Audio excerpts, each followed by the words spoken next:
ओम गणेशाय नमः। मेरे चैनल पर विस्तृत रूप से ग्रहों की गोचरीय स्थिति पर वीडियोस आते ही रहती हैं। तो अगर आप भी चाहते हैं कि ग्रहों की गोचरीय स्थिति पर रेगुलर अपडेट्स आपको मिलती रहे, क्या अच्छा क्या बुरा घटित हो सकता है, एक गाइडेंस ज्योतिष के द्वारा आपको प्राप्त होती रहे, तो अवश्य मेरे चैनल को सब्सक्राइब कीजिए। जिन लोगों ने सब्सक्राइब किया और कुछ लोगों को नोटिफिकेशंस नहीं आती कभी कभी कहते हैं, तो आप सब्सक्राइब वाले ही बटन के साथ ही ऑल नोटिफिकेशंस को इसको ऑन कर सकते हैं, जिससे आपको सारी नोटिफिकेशंस आएंगी। तो यदि आप भी चाहते हैं कि रेगुलरली अपडेट्स मिलते रहे और रेगुलर ग्रहों की गोचर स्थिति की जानकारी मिलती रहे, उसका प्रभाव क्या होगा पता चलते रहे, तो अवश्य मेरे चैनल को सब्सक्राइब करें और नोटिफिकेशंस को भी ऑन करें। नमस्कार। ओम गणेशाय नमः। ओम नमः शिवाय। मैं निखिल ज्योतिष आचार्य आप सभी का मेरे चैनल पर पुनः स्वागत करता हूं। आशा करता हूं कि आप सभी स्वस्थ होंगे। महादेव की कृपा आप सभी पर सदैव बनी रहे। कि वीडियो मिथुन यानी कि जेमिनाई के लिए बहुत विशेष है, क्योंकि वीडियो है 1 दिसंबर से 7 दिसंबर 2025 के साप्ताहिक राशिफल के बारे में। कैसा रहेगा आने वाला सप्ताह मिथुन के लिए। जो मेरा साप्ताहिक राशिफल होता है वो प्रमुखतः चंद्रमा और उनकी गति पर आधारित होता है। चंद्रमा एक बहुत विशेष ग्रह है।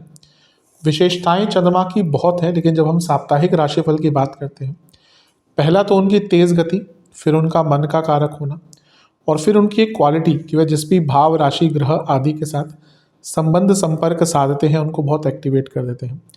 इन सभी कारणों से चंद्रमा का जो गोचर होता है वो बहुत विशेष होता है। चंद्रमा के गोचर के कारण हमारे मन मस्तिष्क विचार स्वभाव सोचने के तरीके दृष्टिकोण हर चीज़ पर डायरेक्ट इम्पैक्ट पड़ता है। इसलिए कहीं ना कहीं साप्ताहिक राशिफल को समझना बहुत अनिवार्य हो जाता है। इस अंधकारमय जीवन में ज्योतिष एकमात्र विद्या है जो हमें रास्ता दिखाती है, गाइड करती है। भले ही जो राशिफल हैं ये बहुत सामान्य आधार पर दिए जाए, लेकिन एक जनरल गाइडेंस के लिए बहुत उपयोगी होते हैं। यदि आपकी लग्न राशि या चंद्र राशि मिथुन है, दोनों ही गाइडेंस के लिए इस राशिफल को देख सकते हैं। जहाँ से सूट और रिलेट ज़्यादा करता है वहाँ से देखिए। व्यक्तिगत तौर पर मेरा मानना है लग्न से देखेंगे तो अच्छा है। इनकेस नहीं पता है आपको अपनी लग्न राशि, तो आप अपनी चंद्र राशि से भी इसको देख सकते हैं। शुरू करते हैं अत्यंत महत्वपूर्ण राशिफल का। चंद्रमा आपके लाभ स्थान यानी कि मेष में आ जाएंगे 1 दिसंबर को रात के 11 बजे, और 3 दिसंबर रात के 11 तक यहीं पड़ेंगे। चंद्रमा का लाभ स्थान में आना बहुत अच्छा होता है। धन स्थान के स्वामी हैं, लाभ स्थान में आ रहे हैं, इससे अच्छा आपको क्या चाहिए। हफ्ते के शुरुआत में ही धन का योग, धन लाभ का योग आपके लिए बन रहा है। यहाँ पर बुध की दृष्टि भी है। ध्यान देना है कि बुध पतित है, वक्री नहीं है, पतित है, यानी कि यहाँ से गिरे हुए हैं इधर। तो कोई इम्पल्सिव होकर निर्णय मत लीजिएगा, थोड़ा कम्युनिकेशन पर ध्यान दीजिएगा। गजकेसरी योग भी बन रहा है, तो धन के लिए तो कहीं ना कहीं ये हफ्ते का शुरुआती भाग बहुत अच्छा दिख रहा है। चंद्रमा अच्छी अवस्था में है, उच्च अभिलाषी भी है और लग्नेश की दृष्टि भी है। ये इच्छा की पूर्ति की ओर भी इशारा करता है कि हफ्ते के शुरुआती भाग में ही आपकी इच्छाओं की पूर्ति भी हो सकती है। तो देखा जाए एक अच्छी शुरुआत है। 11वें घर में जब भी चंद्रमा आते हैं तो लाभ मिलता है, गति मिलती है, अपॉर्चुनिटीज खुलती है, नए ऑप्शंस व्यक्ति के जीवन में आते हैं। तो ये बहुत शुभ टाइम आपके लिए दिख रहा है। नवांश, अच्छा हाँ, केतु की दृष्टि है। ये अच्छी अवस्था में क्योंकि चंद्रमा है, तो प्रॉब्लम सॉल्व करने का मौका भी मिलेगा। नवांश कुंडली बहुत अच्छा समय है, एक होपफुल समय है। इस हफ्ते की शुरुआत बहुत उमंग और उत्साह के साथ होगी। आगे चल कर देखते हैं क्या होता है, लेकिन शुरुआत तो बहुत अच्छी हो रही है। दशांश कुंडली, कार्य क्षेत्र में कुछ काम अटके हुए थे, पूरे होंगे। बिजनेस में थोड़ी सपोर्ट की कमी रहेगी, तो थोड़ा सपोर्ट ढूंढिएगा, क्योंकि शायद अपने आप नहीं कार्य कर पाएंगे। लव लाइफ, थोड़ा एडवेंचर लाइए, थोड़ा नयापन लाइए, बहुत बोरिंगनेस दिख रही है। वैवाहिक जीवन, कम्युनिकेशन का प्रॉब्लम रहेगा भयंकर। स्टूडेंट्स, आप थोड़ा ना अपने ऊपर ध्यान दीजिए। अभी आपका ध्यान बहुत खंडित है, बहुत बिखरा हुआ है। सेहत, इन्फ्लामेशन, लोअर बैक में प्रॉब्लम, इन्फेक्शंस और गले के रोग। सर्वाष्टक में आपका लग्न ही बली है। हफ्ते का शुरुआती भाग बहुत उमंग, उत्साह और आनंद के साथ आपका स्टार्ट होगा। बहुत लाभ मिल सकता है, इच्छाओं की पूर्ति होगी।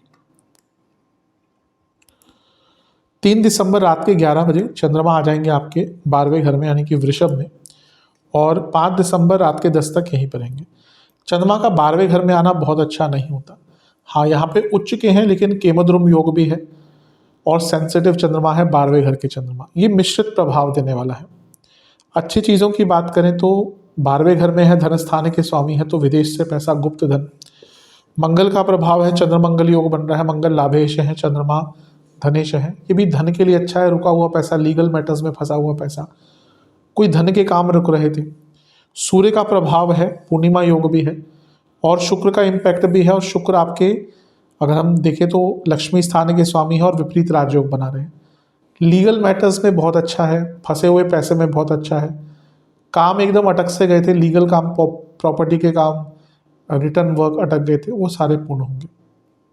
लेकिन यहाँ पर जैसे मैंने कहा, चंद्रमा बहुत सेंसिटिव अवस्था में है, उच्च के भी है लेकिन 12वें घर में भी है, और पूर्णिमा योग है लेकिन 12वें घर में भी है, और शनि की दृष्टि भी है, तो विषदोष भी है। तो मानसिक रूप से, आंतरिक रूप से, इमोशनल लेवल पर बहुत परेशान रहेंगे।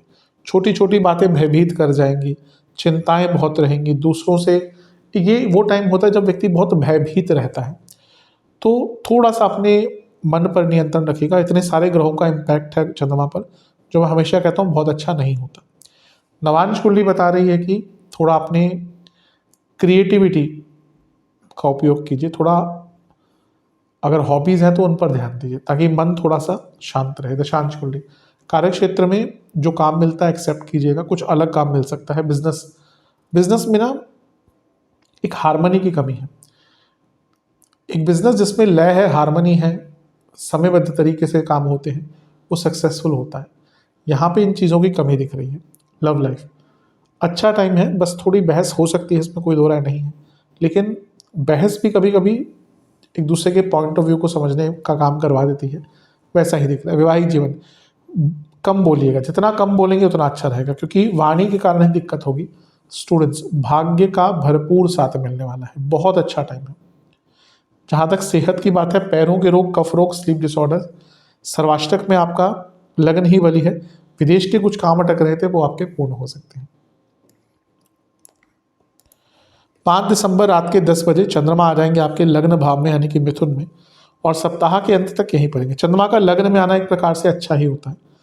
धन स्थान के स्वामी का लग्न में आना अपने आप में एक धन योग ही बन जाता है, और यहाँ पर उन पर राहु की दृष्टि है, मंगल की दृष्टि है, और एक और चीज़ है कि गुरु भी, जब हम 5 तारीख की बात कर रहे हैं, तो आपके लग्न में ही वापस आ जाएंगे। तो देखिए कितना अच्छा है। अच्छा, 2-3 इसके ऐसी भी चीज़ें हैं जिसको लेकर केयरफुल रहना है आपको। लेकिन गजकेसरी योग बन गया, गुरु वापस आ गए, और राहु का प्रभाव और बृहस्पति का प्रभाव एक्सपेंशन दिखाता है, तो एक्सपेंड करने का मौका मिलेगा, थोड़ा इम्प्लीमेंटेशन का मौका मिलेगा। मंगल का भी जब प्रभाव आ गया, जो लाभेश हैं, यानी कि रुके हुए काम, रुके हुए लाभ, ये सब प्राप्त होंगे। गजकेसरी योग बन रहा है, धार्मिक दृष्टिकोण के लिए अच्छा है। राहु का प्रभाव 9वें भाव से है, धार्मिक यात्राओं की प्लानिंग के लिए बहुत अच्छा है। बस ध्यान ये देना है कि जो गुरु वापस आए हैं, ये अभी पतित भी हैं, क्योंकि गिरे हैं अगले राशि से। ठीक है, अगर हम देखें तो उनको मिथुन में ही होना चाहिए था, लेकिन वो आगे चले गए थे। लेकिन ये अवस्था को पतित ही कहते हैं। पतित ग्रह बहुत संवेदनशील होता है, तो यहाँ पे आपको अपनी सेहत का, मानसिक सेहत का बहुत ध्यान देना है। कुछ बाधाएं अचानक से आ सकती हैं, और राहु मंगल का प्रभाव ओवर एग्रेशन भी दिखाता है, तो इन सब चीज़ों पर आपको बहुत ध्यान देना है। अचानक से बहुत चीज़ें एक साथ स्टार्ट मत कर दीजिएगा। नवांश कुंडली बताती है कि कुछ काम जो एकदम अटक से गए थे ना, उनको ठीक करने का मौका यहाँ पे ये चंद्रमा और गुरु की जोड़ी आपको देख के जाएगी। दशांश कुंडली, कार्य क्षेत्र में कम बोलिएगा, केवल काम पे ध्यान देना है, जितना कम बोलेंगे उतना अच्छा है। जहाँ तक बिजनेस की बात है, कि वो टाइम है जब आपके थोड़े बंधन खुलेंगे। गुरु अभी यहीं पे आए होंगे, सप्तमेश हैं, लेकिन क्योंकि यहाँ पे धनेश के साथ उनका योग है, तो कुछ धन के काम अटक गए थे, वो पूर्ण हो सकते हैं। लव लाइफ ठीक टाइम है, एक दूसरे को समझ पाएंगे, गलती समझ पाएंगे एक दूसरे की, जो अवश्य आपको लाभ देगी। वैवाहिक जीवन, अगर बहुत दिक्कतें चल रही हैं तो ये वो टाइम है जब आप चीज़ों को ठीक कर सकते हैं। स्टूडेंट्स, एक ही दिक्कत है कि परेशानी है कि आप कोलैबोरेशन नहीं कर पाते अच्छी तरह से, आप ग्रुप स्टडीज़ नहीं कर पाते अच्छी तरह से। यहाँ पे कमी केवल यही है कि आपको मे बी ग्रुप स्टडीज़ पर थोड़ा फोकस करना है। हमेशा अनिवार्य नहीं रहती, लेकिन कभी कभी ग्रुप स्टडीज़ से क्या होता है, व्यक्ति का माइंड ओपन अप रहता है। तो मे बी 2-3 लोग ढूंढिए जो सेम गोल ओरिएंटेड है, जिनके साथ ग्रुप स्टडीज़ अगर आप करते हैं तो आपको लाभ मिलेगा। सेहत के हिसाब से कफ रोग, लिवर की प्रॉब्लम, एसिडिटी और स्लीप डिसऑर्डर। सर्वाष्टक में आपका तीसरा घर बनी है, कुछ यात्राओं के योग हफ्ते के अंतिम भाग में बन सकते हैं। उपाय के रूप में गणपति जी को किसी भी मिष्ठान का और फलों का भोग लगाएं, सिंदूर का तिलक लगाएं और ओम लंबोदराय नमः मंत्र का 21 बार जाप करें। आशा करता हूँ वीडियो काम आएगी। चैनल पर नए सब्सक्राइब कीजिए, वीडियो को लाइक कीजिए। मिलता हूँ अगली वीडियो में, तब तक के लिए ओम नमः शिवाय।